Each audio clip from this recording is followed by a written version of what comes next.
So I just had this idea to talk to people about what they're working on Okay. right now. What you working on right now? Man, right now I'm slinging coffee waste. What are you talking about, bro? I'm selling coffee waste, man. That's what I'm doing out of Jamaica. Man, hold up. Okay, so Chris, man, okay, you've been all over the place, man. Like I found you like making films, Mhm. making the architecture. You just started really sort of like tapping in on the landscape architecture vibe, the Yeah. architecture vibe, this Yep. sort of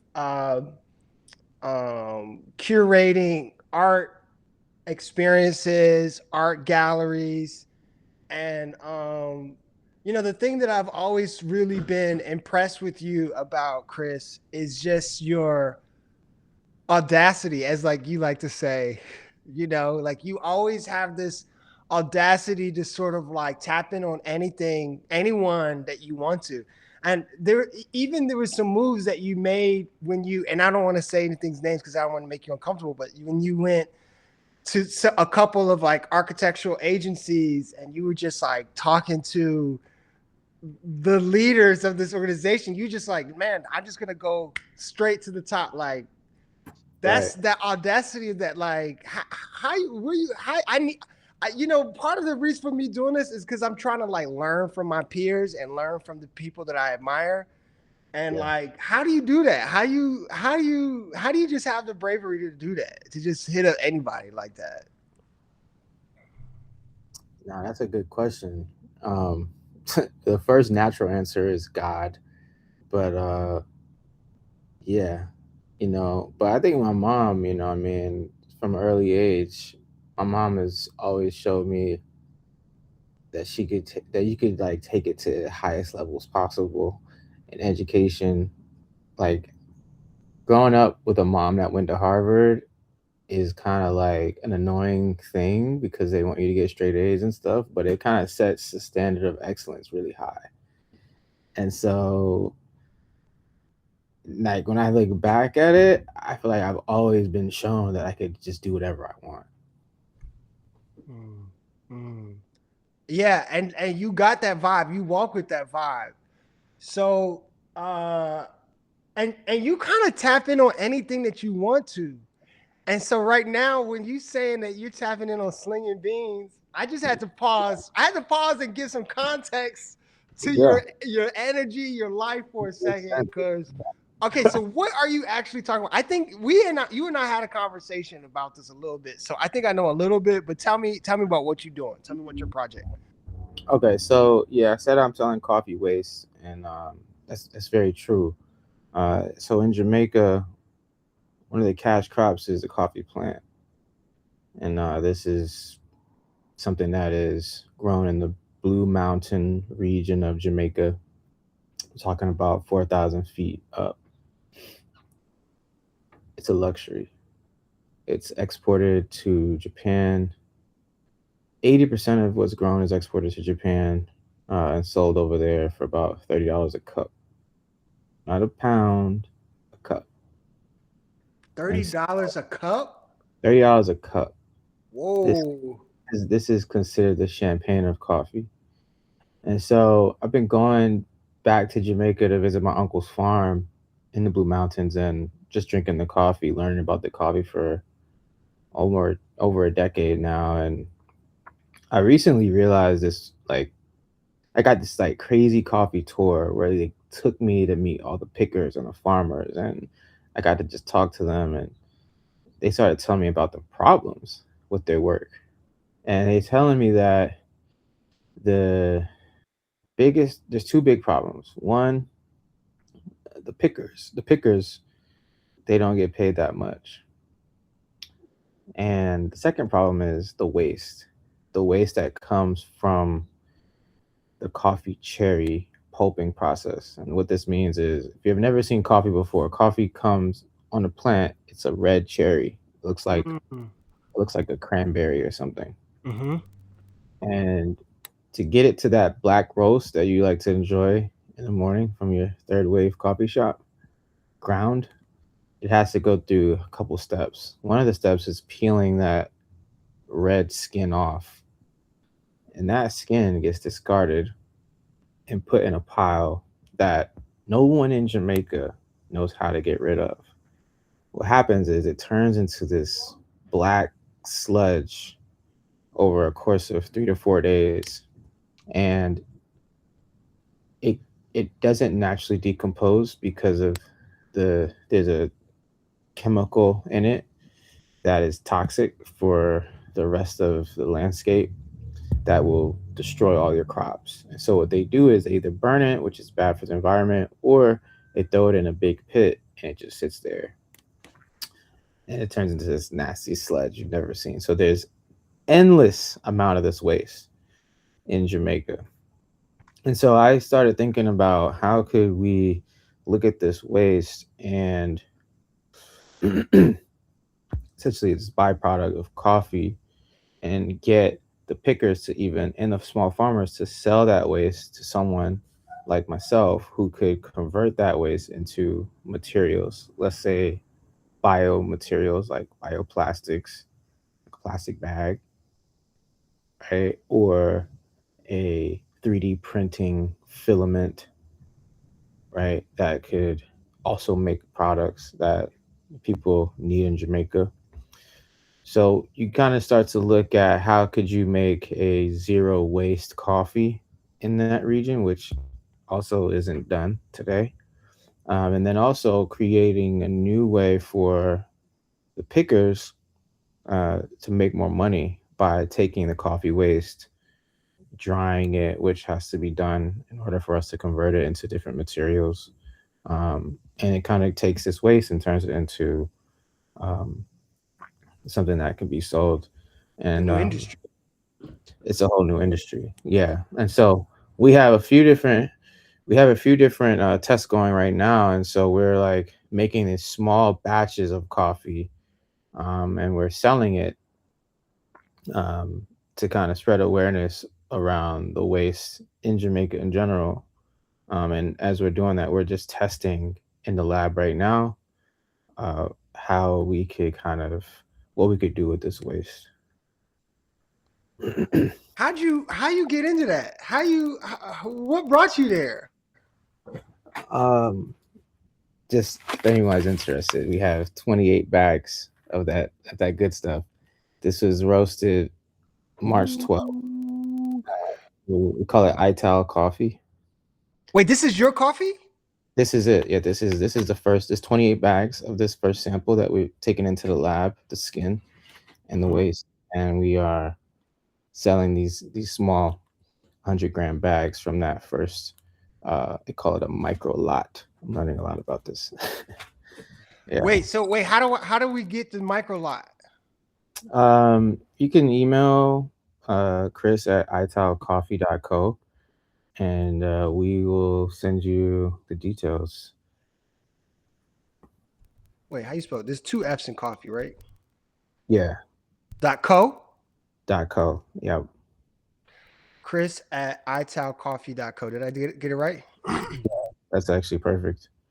Um, Wow. on our Instagram, we're talking and showing some of the process as well, and it's just ital underscore coffee.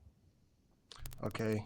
Ital underscore coffee. What's tell the people what ital means. Oh, so ital is vital. Y'all It's where mind speak the yeah. Ital, for those of you who are not Jamaican, it's really conscious living, conscious lifestyle. It's created by the Maroons and the Jamaicans who first came to Jamaica, and it was their way of living off the earth. Grow what you eat what you grow. And so, pre-vegan, essentially, this was the way they were living. No meat, no processed food, as they call it. They eat from the ground, and so it's just about naturalness. It's a whole lifestyle of naturalness and conscious being. Yeah, Okay, and so just one last thing, since you say this is Eid, right? This is the end of fasting today, right? it Does that mean is. so? Did you already broke fast or not yet? Um, uh, yeah. Last night was the last night of fasting. Um, and so we could wake up today and start eating again. So yeah, I did have breakfast already. uh, so yeah.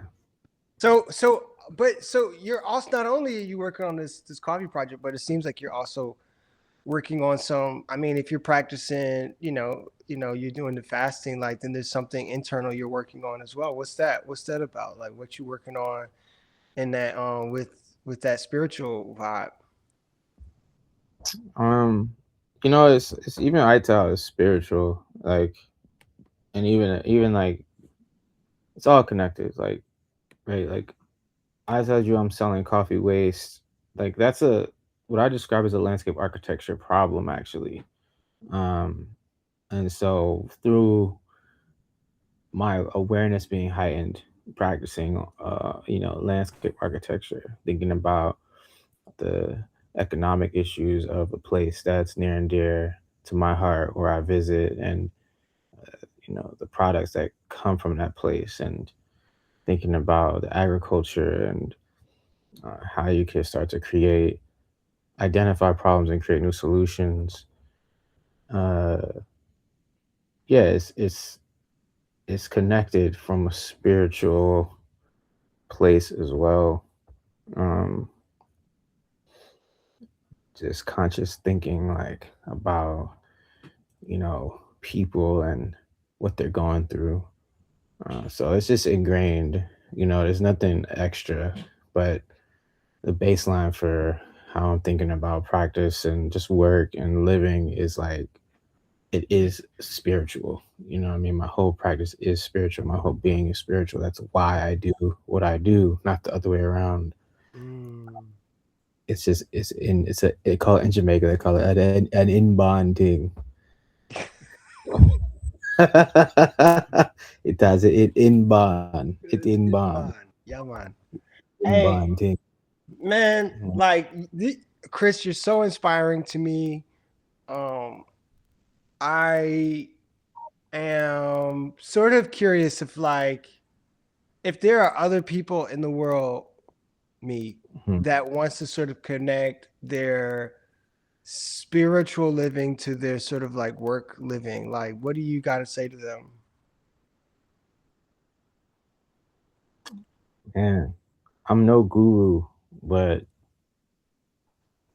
just keep going, man. That's really it. Like, I don't really have too much advice, but just keep doing what feels right, you know, keep going.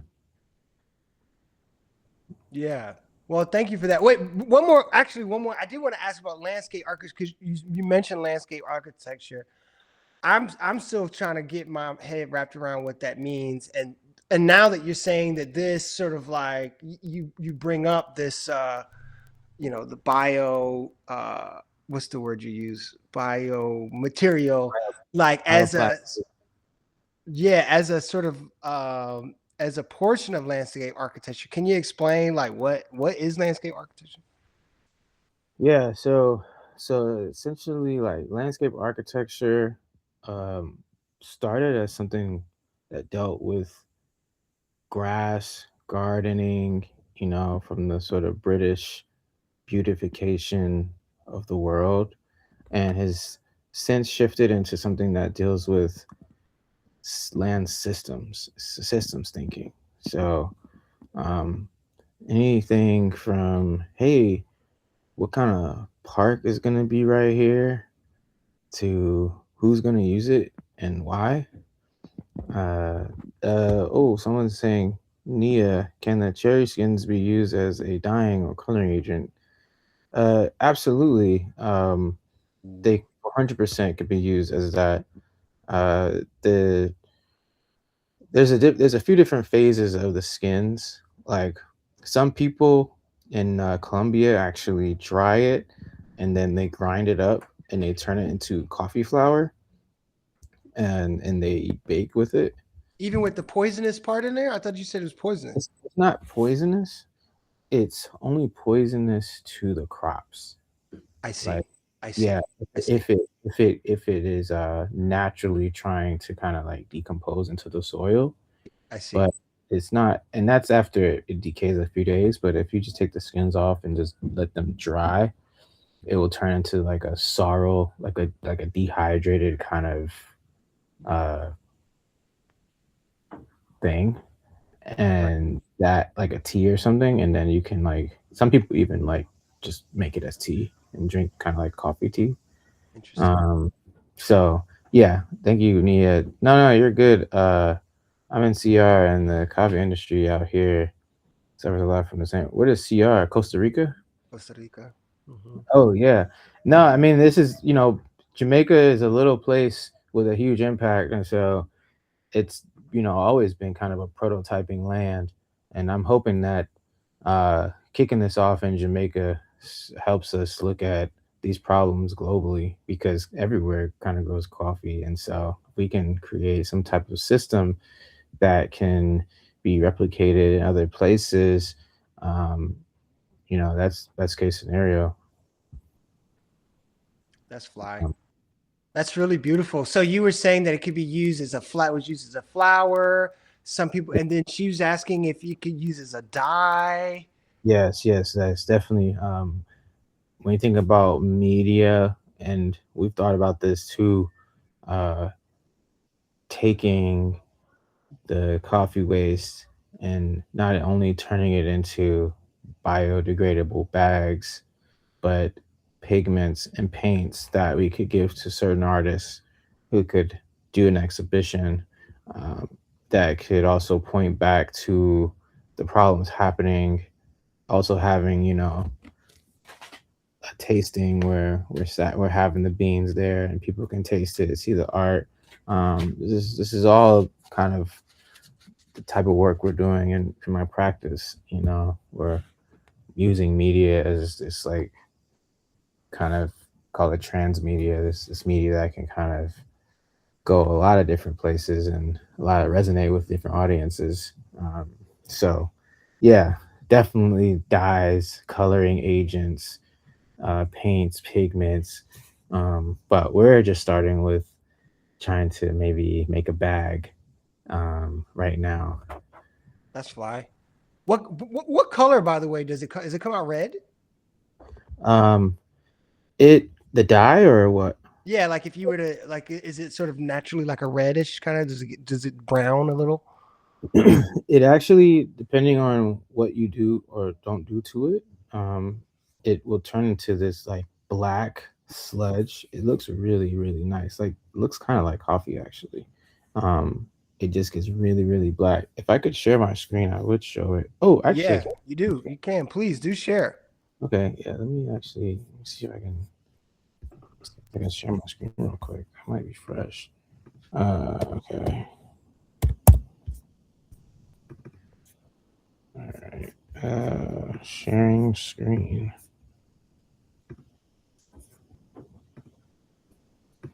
Oh, let's see. I'm gonna just put entire screen. Let's see what happens. Hopefully, there's no craziness up here. All right. Can you guys see this? Ooh, yeah. Let's get into it. Okay, so this is the waste right here. This is what it looks like once you kind of put Hmm. it through this machine. It's kind of Uh, beautiful. and then this is what it Ooh, after 3 to 5 days. It turns into this black sort of sludge. wow. And these are actually the beans inside. If you can see this, Hmm. uh, these are some beans inside.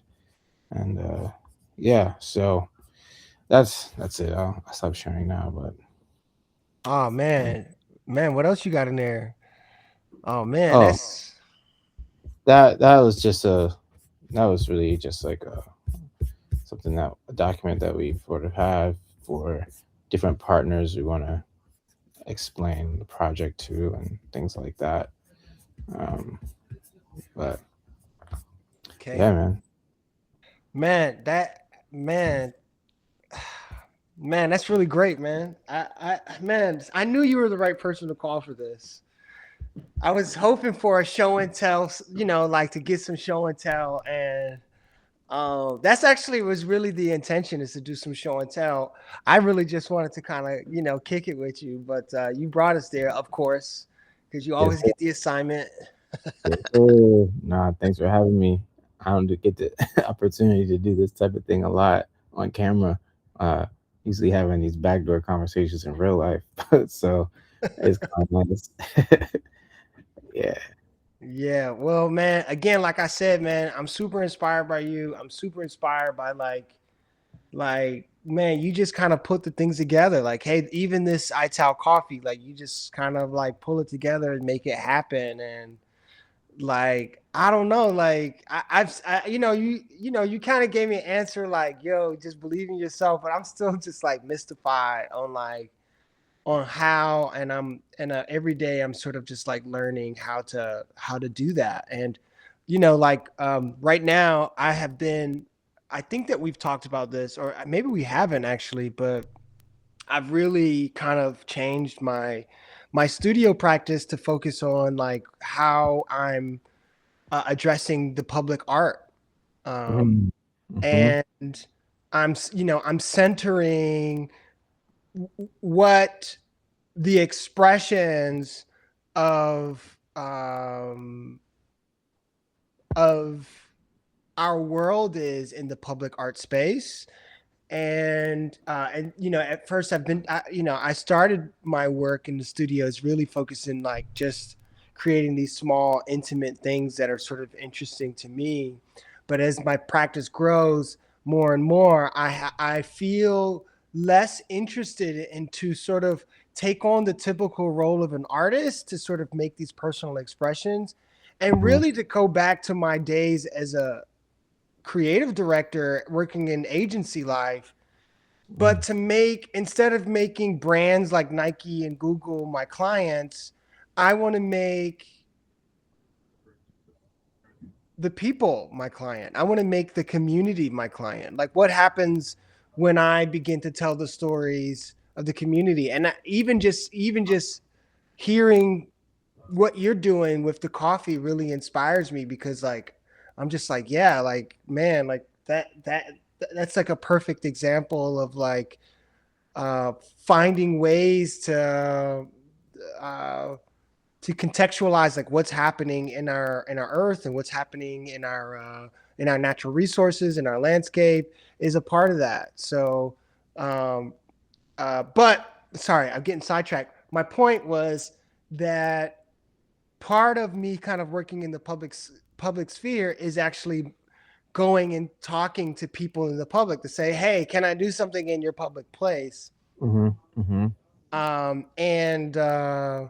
And I don't really know how to do that completely. I don't really know how to sort of put myself, just cold call somebody and just like send them, something and say, hey, let's do this. So I think it takes a lot of bravery and guts, and you've been doing that your whole entire career. You've been just sort of just saying what you want to do and making it, reaching into the sky and pulling it out. And I've always admired that about you. Ah, thank you. I mean, it sounds like you're thinking about redefining public art, if I'm hearing correctly. And it makes me think like, do you do graffiti? Do you think about graffiti as vandalism? Do you think about the government as graffiti? mm, where you going with this? No, I mean, I guess it's getting a little philosophical, but like public space is like very interesting when you think about, hey, I want to redefine public space, or like I want to ask for permission to like invade or investigate public space. And it's like a part of it's like, why do you even need that? And then another part of it is like, okay, yeah, I understand why you would need that. Nia says she's been thinking about people as public art as well. Yeah, exactly. I got the right people on the line right now. Well, but this also I feel it. I love graffiti, and I love some graffiti more than others. Just like I like some art and sculpture more than others. You know, I think that like this the thing is about graffiti, this sort of like unsanctioned, hey, do it without permission type of street art is lovely um, as an expression, but unfortunately, graffiti doesn't have this sort of like longevity and permanence that when it's like, hey, I'm collaborating, and it actually there's something about like doing public art in a sanctioned way that sort of requires me to get the community involved, and because I have to get the community involved, now I have to be responsible to that community. So you know. I think that there's something really beautiful about that. I think that like when I think about the in Central Congo, they create these dolls called the Inkondi, which is these sort of like, wooden dolls that are made with nails, and they're kind of used as this sort of ritual, part of a ritual to make commitments within the community. And I think that they have to hire a sculptor to sculpt this thing, that actually has a functional purpose, which we in the West, we sort of look at this and say, oh, look at this beautiful piece of art. But actually, it wasn't art, it was actually a function for the community. And I'm more interested in creating things that function for the community. Might not like be functional in the same way that a telephone or a mailbox would be, but maybe something, and it might be a mailbox, but maybe it's something that has a sort of a spiritual function or a ceremonial or like creating things that serve a purpose for a community, even if it's just telling history or telling stories. um, I think that when you get a community involved, like you kind of become responsible to it. And um, yeah, that's kind of where my interest is going, and finding communities to kind of play with to is my work right now. And so you are the right person to talk to about this. And if there's anything more you have advice you have to give me about like kind of like having thoughts and putting it out there into the world, I'll accept it before we jump off. Yeah, I mean, one thing I learned when I entered architecture was this phase of the work that they call community engagement. And this is where they are about to make something in a neighborhood, and they kind of go to the community and have these town hall meetings and ask them what they think, and they may or may not use the ideas, and they kind of make this thing afterwards. And it's become kind of like a farce, like something that is probably just done to check a box. But there are like indigenous practices and just practices in general who are thinking about this way differently in what I like to call community engagement 2.0. And so this is when you're not really designing like for like for the community engagement.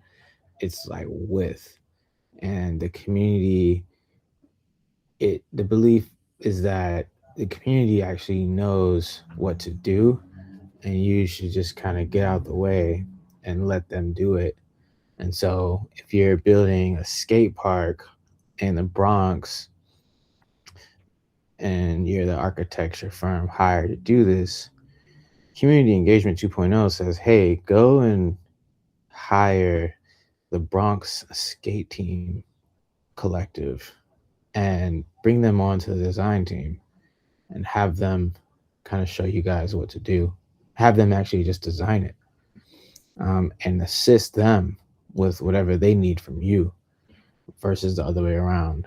And so maybe maybe that's something helpful as you're thinking about working with communities and engaging, looking at those frameworks, which these frameworks are like the frameworks that all the like billion-dollar governmental entities use to design our urban space, parks, all of that. Making public art is landscape architecture. That is who you go to. That is who you hire to find the artist is a landscape architecture practice. So, um, yeah, art, public space, landscape architecture, community engagement, um, it's all connected.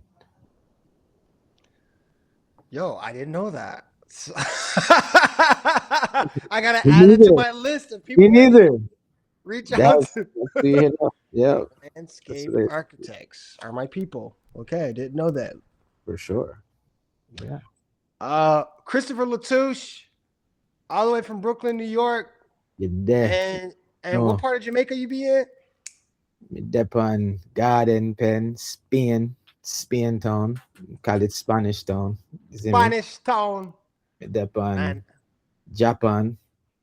Mm-hmm. Me dep on all of them. All of them, all of them. All right, I love you, brother. It was good to talk to you. Thank you for being my first guest. No, thank you, and thank you for having me. And Nia said, "Don't forget, y'all are part of the community too. In many ways, you know what's up."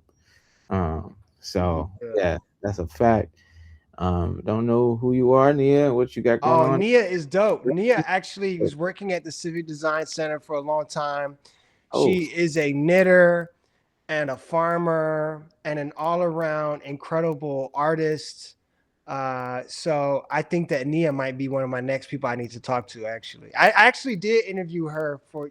Last time I talked to Nia, she was working on like a thousand drawings on the wall. She's a real deal artist in Nashville. She's super fly and sounds like she's in Costa Rica right now. So oh, Nia's Jamaican too. So look, Nia, if you need some of that Blue Mountain coffee, this is a small batch, 28 bags.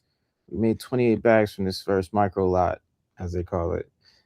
So you know what's up, man.